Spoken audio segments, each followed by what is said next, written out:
আসলে কক্সবাজার যে স্বপ্নটা আইছিলাম না, স্বপ্নটা ভাই একদম মানে মিথ্যা হয়ে গেল। এমনি খারাপ মিয়া, এতে কি কও তুমি মিয়া? স্বপ্ন তো স্বপ্নই মিয়া, স্বপ্ন আবার নষ্ট হয় কিভাবে? কি ভাই জানো আরে কোন স্বপ্ন মিথ্যা হইলো বলতে একটা স্বপ্ন শুনতে না কক্সবাজার পাওয়া লেগে যে পরিমাণ পরিশ্রম করছি আমরা, 2 দিন 3 দিন গাড়ি দেখে স্বপ্ন কিন্তু একটা আছে ভিডিও বানাবো।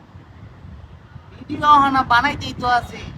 ভিডিও মাত্র বানাবার লেগে এলাম, কিন্তু তেমন পরিমাণে ভিডিও বানাবার পেছিলেন এদিকে মনটা পুরো ভেঙে গেল। যারা আরে যারা মিয়া চিল করো, মন ভালো। মন খারাপ থাকলে ভাই আপনারই বলেন চিল আসে মন থেকে, কখনোই আসে না। কারণ যে পরিমাণ কষ্ট পাইছি এই কক্সবাজার আসে কষ্ট আসলে কোনো সময় এটা ফিল করি না যে কষ্ট পাবো। তবে কক্সবাজার ভিডিও করার লেগে আর আসতে পারবো কিনা এটাও জানি না আর কি। শুধুমাত্র ভিডিওর জন্য স্বপ্ন আসছিল আর আসা। আরে থামো, ইনশাআল্লাহ সামনের সিজনে মাইকো নিয়ে আসবো 5টা আসিফ বাজার থেকে, চিন্তা করো। মাইকো বড় কথা না, মূলত কথা হলো যে একটা স্বপ্ন ছিল যে এখান থেকে ভিডিও আমাদের ভাইরাল হবে, আমরা সবাইকে ভালো একটা ভিডিও উপহার দিতে পারবো।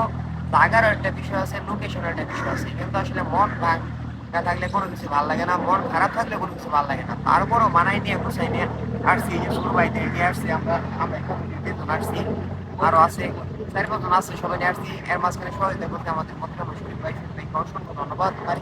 হ্যাঁ শরীফ বন্ধু, তোমার ঋণ আমরা শোধ করা হইতাম না। তুমি আমার যে কোনো মুহূর্তে তোমার আমরা পাশে পাই, আরো তোমারে পাশে চাই।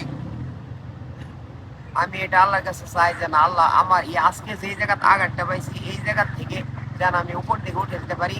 যারা যারা অ্যাভয়েড করতেছে কাছে থেকেও, যারা মন থেকে চায় না যে আমরা এগিয়ে যাই, প্লাস আমাদের মানে কিছু কিছু সফলতা কেউ চায় না, তাদের প্রতি অনুরোধ থাকবে সকলে প্রতিহিংসা বাদ দিয়ে আমাদের পাশে থাকুন।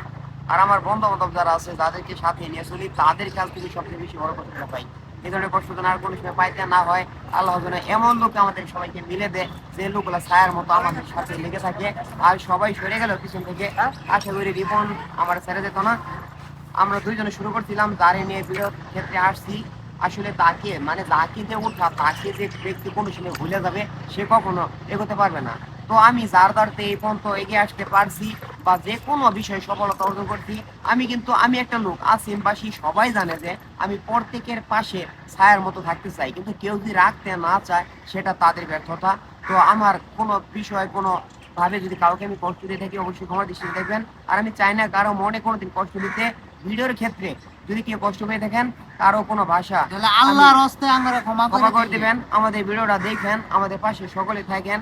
অনেকটাই কষ্ট করতেছি আমরা, কাছের লোক আড়াই ফেলতেছি, অনেক শত্রু হয়ে যেতেছে। আর যে মনোভাব নিয়ে আসছিলাম সেই মনোভাব আমাদের সত্য হয়নি, ভিডিও ভাইরাল হয়নি। তো এই বিষয়ে আর কিছু বলবো, আজকের মতো আমরা এখানে আর কি রাখবো।